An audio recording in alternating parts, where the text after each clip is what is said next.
Now that we have one of our assets, the pig from that whole animal variety pack downloaded into our Scratch project, and then the one animal migrated into our project, we're going to actually set up a non-player character that is basically going to follow our player around. And we'll set up a couple of parameters so that it's not quite as fast as our character, and will not follow right on top of it, but stay a couple of feet back from it. So we'll make a couple of adjustments, and we'll show you a little bit about creating a non-player character, and we're going to actually build upon the same process we did with animations from our previous session. So if we go into the animal variety folder and into our pig folder, we've got a variety of animations here. We've got the materials for the pig. These are the textures, so it's a PBR type texture with the different maps on it. And we have these meshes. And you may recall when we animated and created our biped character that we had a 1D blend space and that we had a animation blueprint. So we're going to create the same two things for this particular NPC character. And we're actually going to use an NPC or character blueprint. But we also need the animation blueprint and the blend space.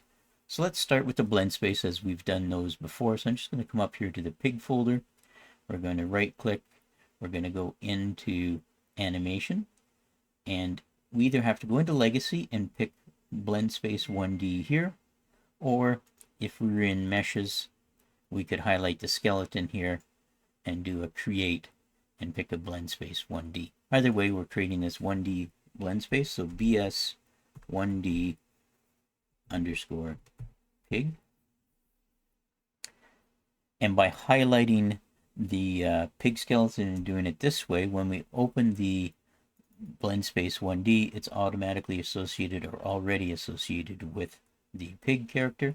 And we're going to have a similar setup to what we did here. We've got previously with our biped, we've got all the animations available to it here, and we're going to have a horizontal axis for speed. So under horizontal axis, if it's not already expanded, expand it, set the variable name to speed, and we'll try 250 here. And then what we want to look for through all these animations is an idle sequence. So there's the pig idle looking around. So maybe we'll take that and we'll set that as the 0.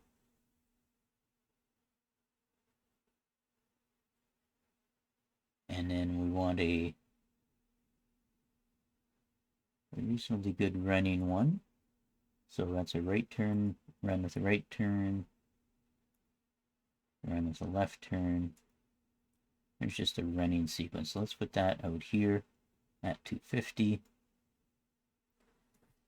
And if we hold the control key down and slide it along, you'll see once he gets out to 250, it's running pretty good, and we can slow it down.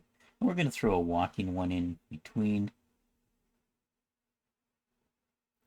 So here's just a walk, and we're going to set it, I don't know, just around halfway or a little less. So now hold the control key down, move it down to 0. It's standing there looking around.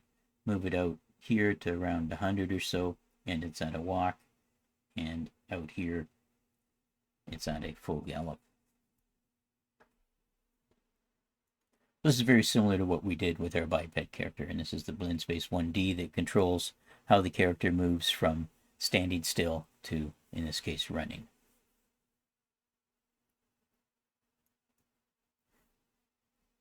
Said we also needed an animation blueprint, and we can follow the similar process. We're going to right click on the pig, say create, and we're going to create an anim blueprint, and we'll just give it ABP for animation blueprint underscore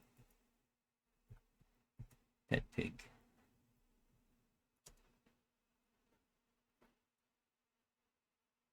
Double clicking this animation blueprint, it's going to bring up the state machines that we used previously. And we can drag out the blend space that we just created, so BS1D. And we can connect that here. And we can simply drag out from here and say promote to variable.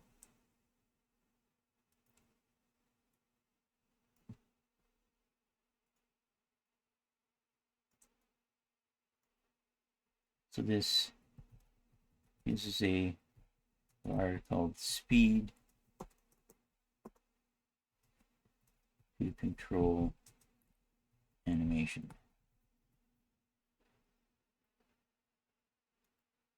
Now in the actual event graph, we need to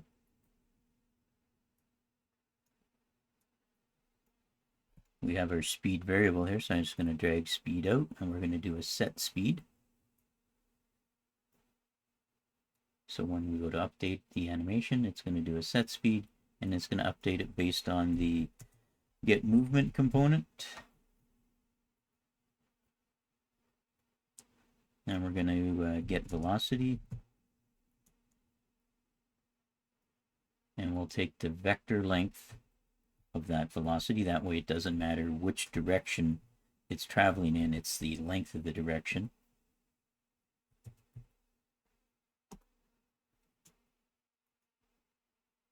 As a float, and set that into speed. It's big speed.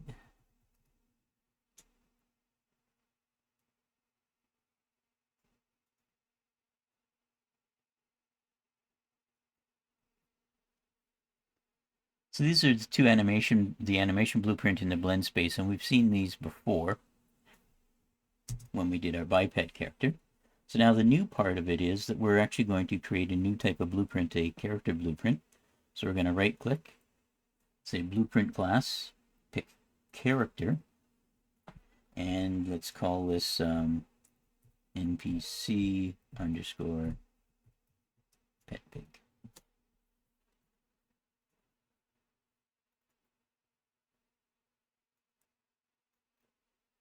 So we need to have a skeletal mesh here in our character. So I'm going to highlight skeletal mesh here. We're going to choose our pig mesh.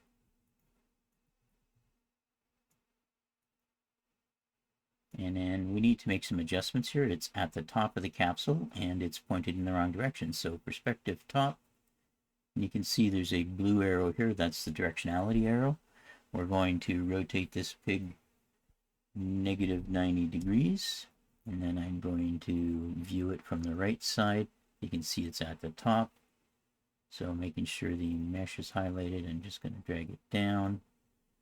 I'm going to scale it down too, so it's locked. So I'm scaling in all four directions, and I'm going to say 0.42. Zooming in here, I just want to make sure that it's at the bottom of the capsule, so its feet are on the ground. I'm kind of liking that. So I'm going to save and compile that. Now, there's an option here for animation blueprint. So it's going to use an animation blueprint, and we're going to pick our pig one. So ABP pet pig. And we now have our NPC character running the animation that we created. And it's standing still right now. Its speed is 0. So we're going to save that. In the game space, let's put the pig in the game here. So I'm going to drag this NPC out and set it sort of in the middle of the space here, and to snap it to the ground.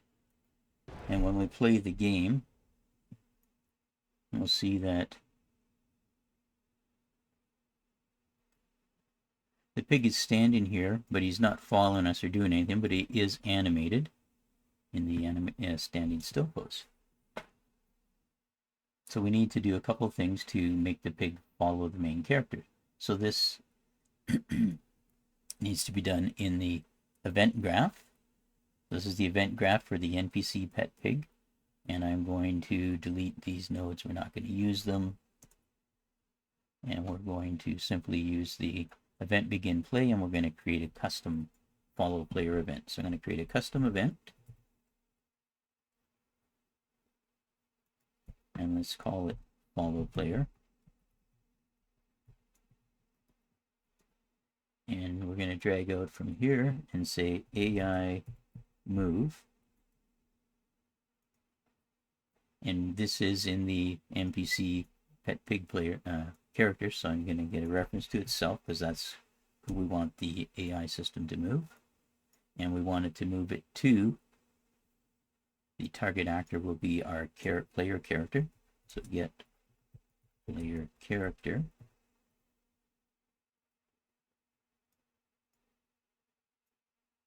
So this should, when this function is called, move the pig towards the player character. And what we want to do is call it repeatedly so it gets closer and closer and closer. So I'm going to drag out from here. And if I simply said follow player, this would create a loop because this would loop back and call this one. But what I do want to do, because it would create an infinite loop, is put a small delay in here.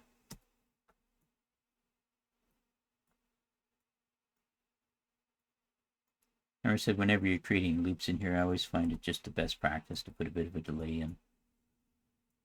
So now this should, when this function is called, move the pig, this reference to itself, towards the player, wait 0.1 of a second, and then call this function again.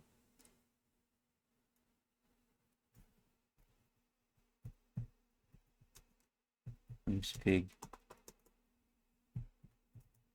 pet pig towards player. And we want to call it once to start the loop, so we're going to call follow player here on the event begin play. So this starts it, and once it starts the loop, it continues on.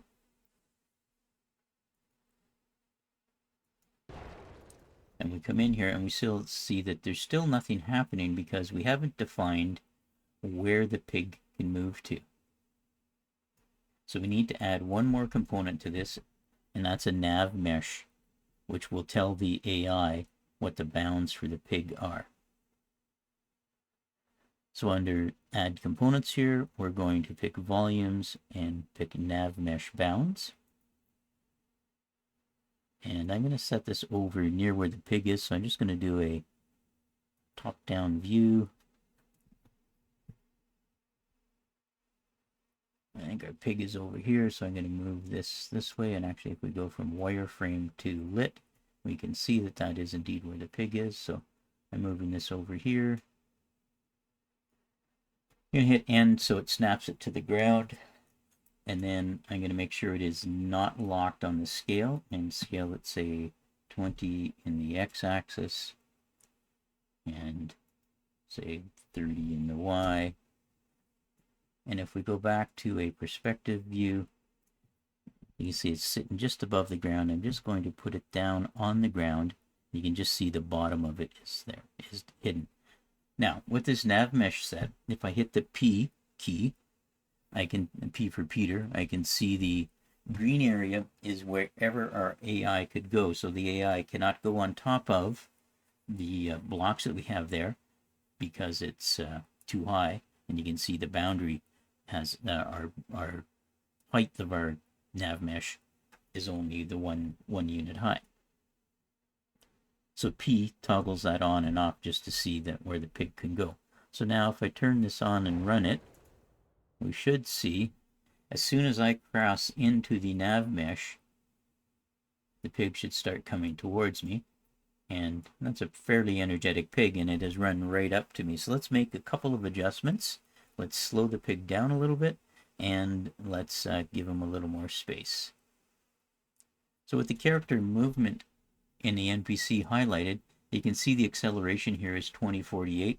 I'm going to slow this way down to like 55. And now when we play,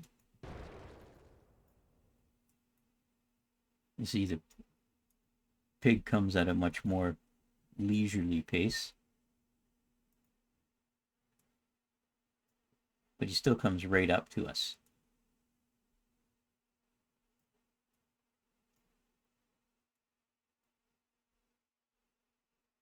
There's probably one more change we can make here, which is to orientate the pig towards the motion. So there's an orientation option here. Orientate rotation to movement is just going to help smooth out the pig's activity.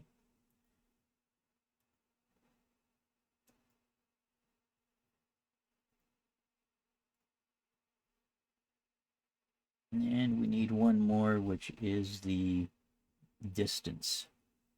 So in the pig event graph here, in this particular node, the AI moved to, the acceptance radius is how close the pawn, in this case the pet pig, is going to get to the character, and it defaults to 5, and we're going to set it to something like 85. Let's now compile and save. I'm going to do a save all here too in case we crash, and we're going to. So now as I cross into that, you can see the pig is running at a slower rate, and instead of coming right up to me, it has stopped a few units further back than it did last time. So I could even increase this a little bit further if I wanted. Now the pet pig will follow me until I cross out of that nav mesh. So if I come all the way to the back here, outside of the nav mesh area, you should see the pig stop at the edge of the nav mesh. And if I was to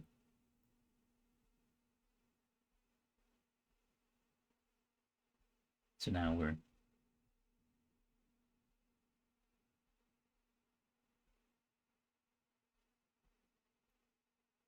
and when I cross back in, you should start to follow me again. So now we have a NPC character that's going to follow our main player around. So this could be an enemy. They could initiate an attack or whatever. In this case, it's just a sort of 2 or 3 stage blend space for movement of the character, and the character simply follows, or the NPC simply follows our player around.